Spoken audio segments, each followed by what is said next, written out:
First attempt में net JRF पास करने की गारंटी इस वीडियो में मैं आपको दे रहा हूं और ये गारंटी आपको सबूत के साथ मिलने वाली। ये मेरे कई बार नेट जेआरएफ करने के सर्टिफिकेट, देश की सबसे बड़ी विश्वविद्यालय से जो मैंने पीएचडी किया है ये उसका थीसिस, कॉलेज यूनिवर्सिटी में पढ़ाते हुए आपको तस्वीर यहां पर दिख रही। यानी कि इस वीडियो में मैं आपको जो बात बतलाने वाला हूं विथ प्रूफ के साथ बतलाने वाला हूं कि मैंने क्या रणनीति फॉलो की जिससे मैंने पीएचडी भी कर लिया, कई बार नेट जेआरएफ पास किया है और अब कॉलेज यूनिवर्सिटी में पढ़ा रहा हूं और आप लोगों को इस मंच के माध्यम से लाभान्वित कर रहा हूं। इस वीडियो में मैं हर उस पहलू को छूना चाहता हूं जहां पर आप गलती कर। तो इस वीडियो को आप लगातार देखो। इस वीडियो की यही शर्त है, अगर आपने ईमानदारी से इस वीडियो को लगातार देख लिया तो यार फर्स्ट अटेम्प्ट में नेट की एग्जाम पास कर। मैं देखो ऑल इंफॉर्मेशन तो प्रोवाइड करवाऊंगा ही करवाऊंगा आपको। इसके अलावा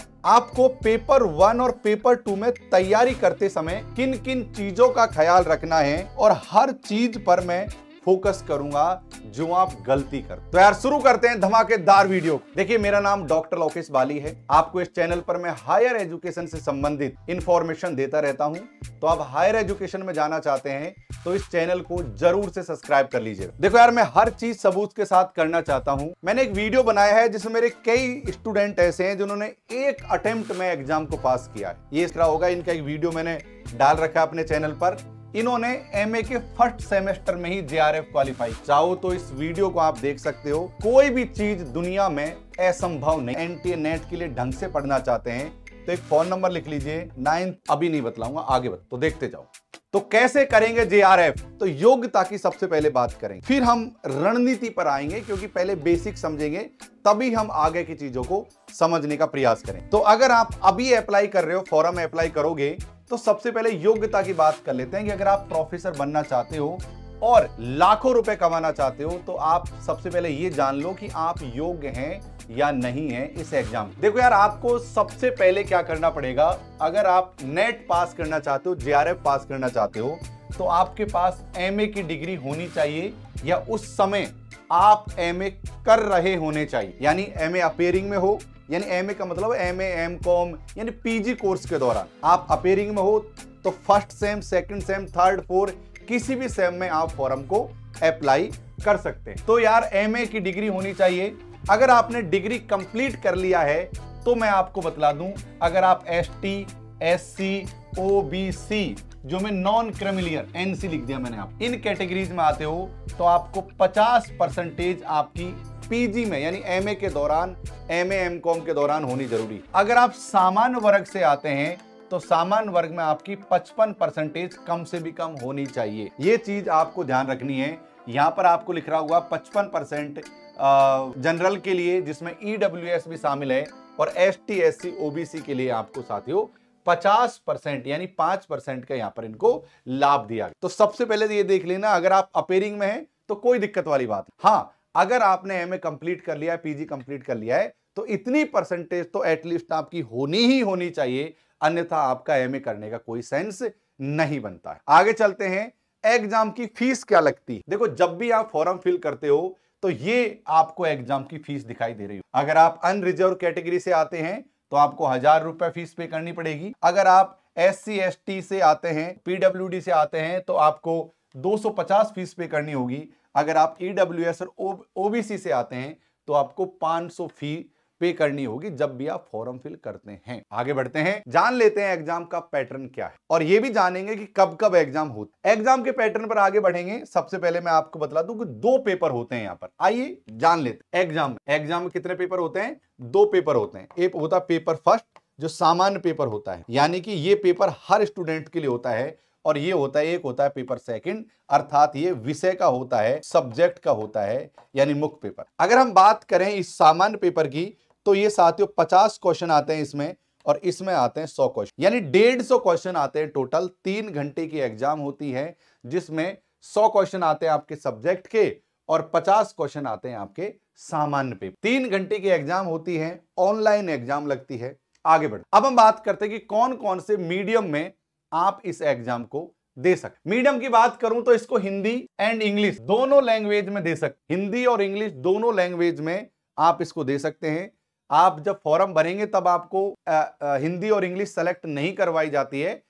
आप उसको एग्जाम देते समय ही बाय डिफॉल्ट करके अपनी लैंग्वेज को सेलेक्ट कर सकते हो। लेकिन अगर आपको लगता है कि कोई पेपर मुझे हिंदी में समझ नहीं लग रहा, तो आप वहीं से उसको इंग्लिश में स्विच कर सकते हो। अगर आपको इंग्लिश में कोई समझ नहीं लग रहा तो उसको हिंदी में आप स्विच कर सकते हो। तो मीडियम रहेगा हिंदी और इंग्लिश। अब हम बात कर लेते हैं एज लिमिट क्या होने वाली, आपकी एज क्या है, उसके अकॉर्डिंग हम लोग बात करेंगे। देखो साथियों, असिस्टेंट प्रोफेसर का मतलब होता है NET, national eligibility test. NET की कोई एज लिमिट नहीं है, नो अपर एज लिमिट। अर्थात अगर आप 60 साल के भी हो, अगर आप 70 साल के हो, तब भी आप नेट क्वालिफाई कर सकते हैं, नेट की एग्जाम दे सकते। इस बात का ध्यान। एक है साथियों जेआरएफ, इसका मतलब होता है junior research fellowship. Junior research fellowship क्या होती है, पहले इसको समझ लेते हैं। देखो, नेट की और जेआरएफ की एक ही एग्जाम होती है, अलग अलग एग्जाम नहीं होती। आई रिपीट, नेट और जेआरएफ की एक ही एग्जाम होती है, अलग अलग एग्जाम नहीं। जिन लोगों के ज्यादा नंबर आते हैं उनका नेट प्लस जेआरएफ होता है, जिन लोगों के थोड़े कम नंबर आते हैं उनका नेट होता है, और जिन लोगों के और भी कम आते हैं उनका कुछ। तो जूनियर रिसर्च फेलोशिप में आपको क्या फायदा है,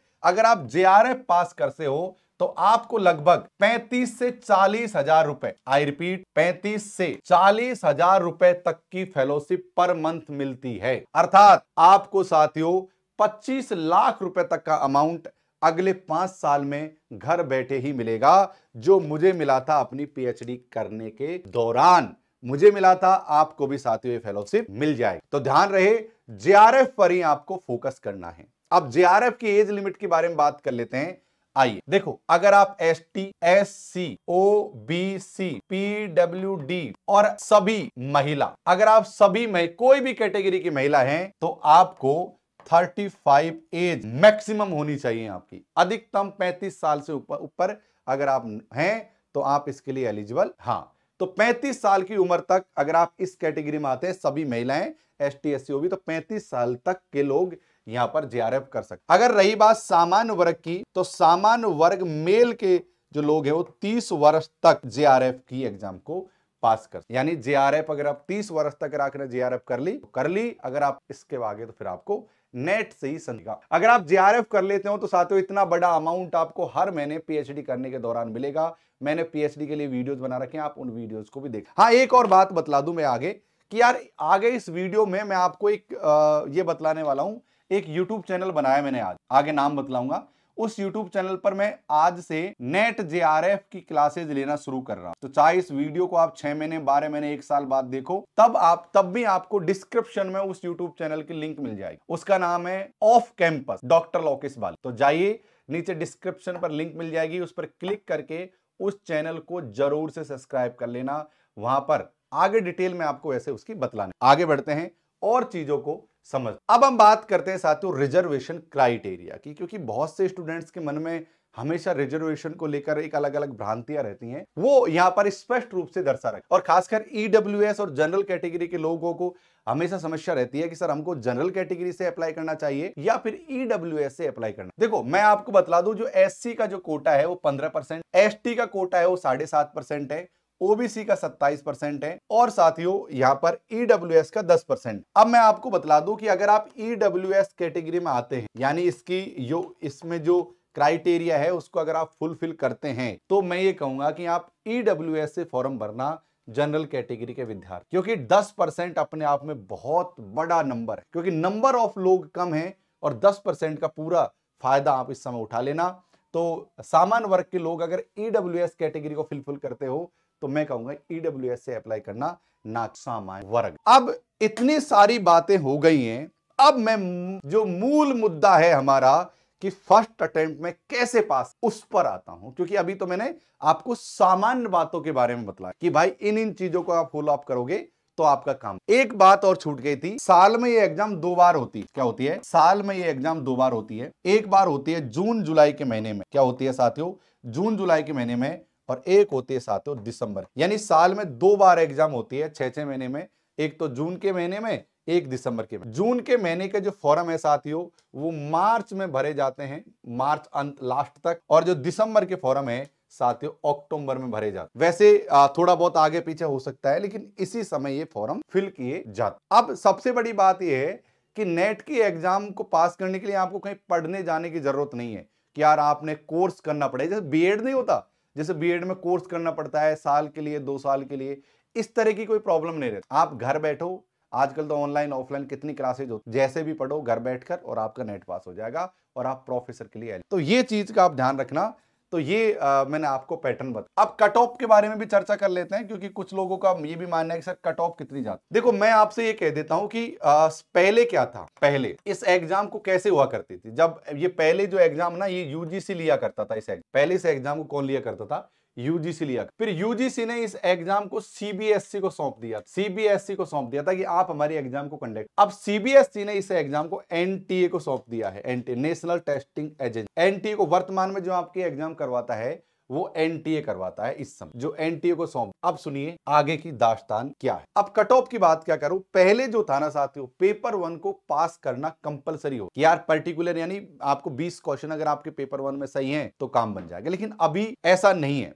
अभी क्या है कि कई केस में ऐसा देखा गया जो 50 क्वेश्चन का होता है पेपर, ये 50% होते हैं इसमें पेपर 1 में और 100 क्वेश्चन होते हैं। देखो एक औसत मानकर चलो, अगर आप 35 में, अभी कोई नकारात्मक मार्किंग नहीं है, लेकिन भविष्य में नकारात्मक मार्किंग हो सकती, इसलिए कह रहा हूं कि जितना जल्दी हो सके इस गोल्डन चांस का फायदा उठा लीजिए, क्योंकि अगर नेगेटिव मार्किंग हो गई तो फिर चीजें इतनी आसान नहीं रहेंगी। तो और नेगेटिव मार्किंग कब हो जाए कोई पता नहीं। खैर देखो 50 क्वेश्चन आते हैं और 50 क्वेश्चन में से अगर आप 35 क्वेश्चन के लगभग ठीक कर देते हो तो आप अच्छी स्थिति, अगर 100 क्वेश्चन है, 100 क्वेश्चन में से अगर आप 65 क्वेश्चन तक कर देते हो तो आप अच्छी। मेरा कहने का मतलब है कि किसी विद्यार्थी के अगर 65% के आसपास नंबर आ रहे हैं, प्रतिशत, एक होता है परसेंटाइल और एक होता है प्रतिशत। आजकल जो रिजल्ट आते हैं वो परसेंटाइल में आते हैं।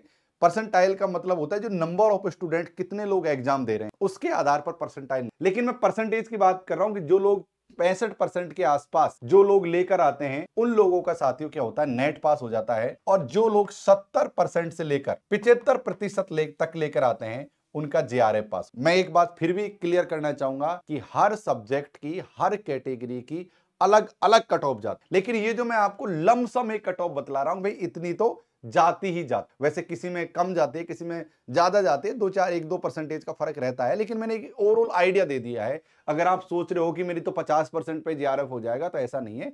आपको इतना परसेंट तो नंबर लाने ही लाने पड़ेंगे, तभी जाके आप कामयाब हो। आइए लिंक, जैसा कि साथियों मैंने आपको ये दिखाया था कि ये मेरे जेआरएफ के सर्टिफिकेट हैं, ये मेरी पीएचडी की थीसिस है, और मैंने ये दिखाया था आपको वीडियो के प्रारंभ में कि ये मेरे मैं कॉलेज यूनिवर्सिटी की फोटो है जहां पर मैं पढ़ाता था एक तरीके से। ये मेरे अनुभव हैं जो बच्चों ने मतलब फर्स्ट सेम में ही लोगों ने पास किया। अब मैं आ जाता हूं मूल बिंदु पर कि वो कौन सा तरीका है जिससे हम नेट जेआरएफ की एग्जाम को आसानी से पास। देखो यार, नेट और जेआरएफ का जो सिलेबस है ना, वो समुंदर, बहुत बड़ा सिलेबस, हर चीज को इस सिलेबस के अंतर्गत दे दिया गया। और होता क्या है कि जैसे जैसे इंसान बड़ा होने लगता है, मतलब एज में बड़ा होने लगता है, सामाजिक जिम्मेदारियां भी आ जाती, खासकर गृहिणी जो है उनको घर गृहस्थी का काम भी देखना पड़ता है, इसके अलावा पढ़ाई भी करनी पड़ती है, तो उतना पर्याप्त समय नहीं मिलता। एक तो काम, लड़के लोग ये हैं 10 चीजों में फंसे रहते हैं। कोई पुलिस के वैकेंसी है तो पुलिस के फॉर्म लगा दिए, बीएलओ की है तो उसमें लगा दिए, फौज के है तो फौज में लगा दिए, टीचर के है तो टीचर में लगा दिए। यानी कि एक ना मार्ग भ्रमित रहता है, डिसाइड नहीं कर पाते लोग कि यार किसकी जॉब हमको करनी है, और हर जगह वो फॉर्म लगाते, इसलिए वो पर्याप्त रूप से तैयारी नहीं कर पाते और एक भटकाव है। अगर आप में से कितने लोग हैं जिन्होंने श्योर कर लिया कि यार हमको तो प्रोफेसर बनना ही बनना, तो नीचे कमेंट्स करो और अपना सब्जेक्ट का नाम कि यार मुझे इस सब्जेक्ट से प्रॉफिट। तो एक तो सबसे बड़ी बात है कि आपको फोकस करना है, गोल, आपको टारगेट बनाना है कि यार मुझे प्रोफेसर बनना है और उसके लिए मुझे नेट जेआरएफ पास करनी ही करनी। तो सबसे पहले तो एक दूसरी चीज ये है कि इतना ज्यादा सिलेबस है ना, इतना ज्यादा सिलेबस है कि जितना भी सब्जेक्ट में कुछ होता है वो नेट के अंदर डाल दिया जाता है। ये हकीकत बतला रहा हूं मैं, वो नेट के अंदर डाल। अब आप लोग क्या करते हो, मार्केट में जाते हो और गाइड ढूंढते। एक गाइड की मोटाई होती है इतनी। अब वो गाइड में क्या है कि ऊपर का सिलेबस दे रखा, जबकि आप लगातार देखते रहोगे कि 2021 से लगातार पैटर्न बदल रहा है। 2021, 2022, 2023 आप देख रहे होंगे तीनों सालों में कितना ज्यादा चेंजेस हुआ है एग्जाम पूछने के तरीके। अब मान लो कि मैं एक उदाहरण दूं इस किताब का, कि मान लो ये कोई किताब है आज से 3 साल पहले छपी है, ये कोई किताब है आज से 3 साल पहले छपी है, 3 साल पहले की एग्जाम को ध्यान में रखते हो। अब पिछले 3 साल में इतना ज्यादा बदलाव हो गया है एग्जाम पूछने के तरीके में कि आज इस किताब की कोई वैल्यू नहीं है समझदारी से देखा जाए। लेकिन स्टूडेंट क्या करते हैं, इस किताब को ही पढ़ते, और नतीजा तो होता क्या है साथियों, सबसे पहले आपको अपडेट रहना। आजकल प्रोफेसर उन्हीं लोगों को बनाया जाता है जो हर चीज में अपडेट, ऐसे नहीं कि यार कुछ भी उल जलूल आप लिख रहे हो, बोल रहे हो और आपको प्रोफेसर बना दी। हर चीज की नॉलेज जरूरी है। आपको मैथ भी आना चाहिए, आपको रीजनिंग भी आना चाहिए, आपको डीआई भी आना चाहिए, आपको कम्युनिकेशन भी आना चाहिए, आपको रिसर्च, कंप्यूटर सब आना चाहिए, और ऊपर से आपके सब्जेक्ट पर आपकी पकड़, यानी एक पैकेज लेना चाहते हैं। गए जमाने, आज 2023-24 में अगर मैं खासकर देखूं तो अब साथियों क्रीम लोगों की आवश्यकता है देश, यूनिवर्सिटियों 24-25 ये सब देख, अब वो चीज नहीं चलेंगी जो पहले बाबा आदम के जमाने से चली। तो इन चीजों को हमको तैयारी करते हुए ध्यान में। और सेकंड देखो, इतना बड़ा सिलेबस है कि जब भी हम किताब लेकर पढ़ेंगे, ऐसे हमको 2 मिनट में नींद आ जाएंगी, या घर पे हम कोई न कोई घर वाला हमको किसी न किसी काम के लिए बुला लेगा कि साहब ये काम कर दो, मम्मी ने किचन से आवाज लगा दी कि ये काम कर दो। महिलाओं के साथ ऐसा होता है, लड़के इधर बाइक लेकर निकल गए, आवारागर्दी कर रहे हैं, तो चीजें पूरी नहीं हो। एक काम, आप कहीं भी जहां आपका मन करे एक ऑनलाइन क्लासेस ज्वाइन। देखो क्या है कि जब स्कूल के टाइम पर हम जब पढ़ा करते थे ना, तो जो टीचर हमको सबसे ज्यादा कूटता था उसका गृह कार्य, होमवर्क, और जो कुछ याद करने के लिए देता था ना, उसको हम सबसे पहले याद करके ले, ह्यूमन नेचर है ही ऐसा, हम सबसे पहले उसको याद करके ले जाए। और जो टीचर बहुत अच्छा है, बहुत अच्छा व्यवहार करता था, और अगर वो हमको कुटाई वुटाई नहीं करता हमारी, तो हम उसके गृह कार्य को याद करने के लिए देता ना, उसमें हम लापरवाही, यानी हमें डंडे से हाँकने की आदत हो गई कि कोई हो जो हमको डंडे से हाँकता रहे और हम चलते जाए। आज की स्थिति भी यही है, चाहे आप बड़ी से बड़ी कोचिंग में चले जाओ तैयारी करने, आपको वहां से भी भागने की जल्दी रहेगी कि कैसे कैसे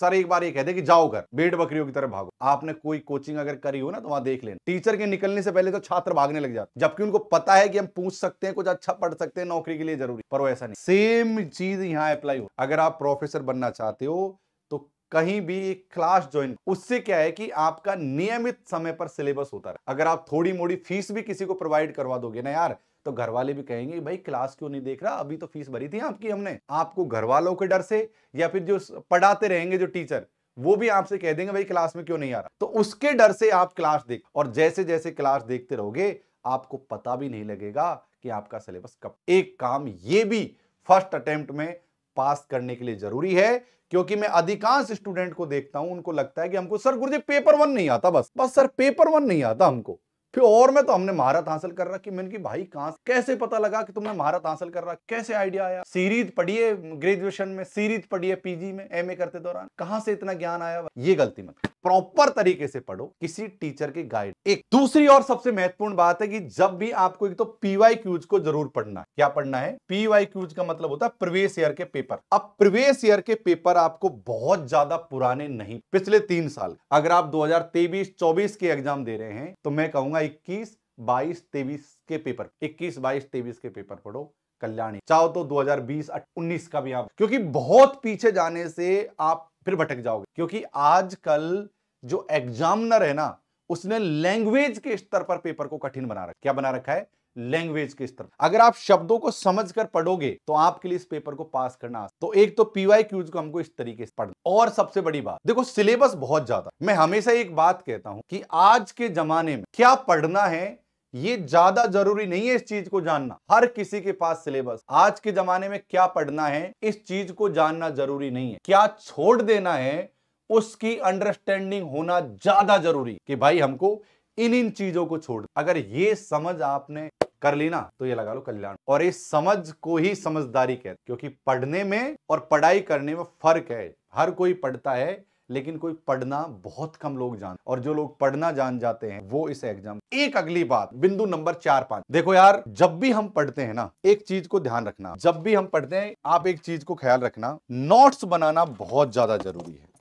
मैंने खुद ने दुनिया भर के नोट्स बनाए हैं, आप लोगों को मैं दिखा रहा हूं कुछ एग्जाम्पल, बहुत सारी मेरे पास कॉपियां रखी हुई हैं। आपको शुरुआत में ना बड़ा अटपटा लगेगा, लेकिन अगर नोट्स अगर आप बना लोगे ना, नोट्स अगर खुद के हाथ से बनाने की अगर आपने एक बार आदत डाल ली, एक बार शुरुआत में 2-4 दिन आपको अटपटा लगेगा, और अगर आपने आदत डाल ली नोट्स खुद के हाथ से बनाने, तो ये लगा लो आप जीत गए हो आधी जंग। यकीन मानो आप आधी जंग। तो इस आदत को भी बरकरार रख, पढ़ाई, नोट्स बनाने। और अगर आपने नोट्स बना लिए, तो नोट्स बनाना हमको सीखना है ये फायदा पता है क्या, जिन लोगों ने यहां तक वीडियो देखा है ना उनके लिए 93544616 ये मोबाइल नंबर है। इस पर आप अगर आप क्लास व्लास ज्वाइन करने के इच्छुक हैं तो मुझसे संपर्क बना लेना, मैं और मेरी टीम आपकी हेल्प कर। तो ये आप ध्यान में रखना साथियों।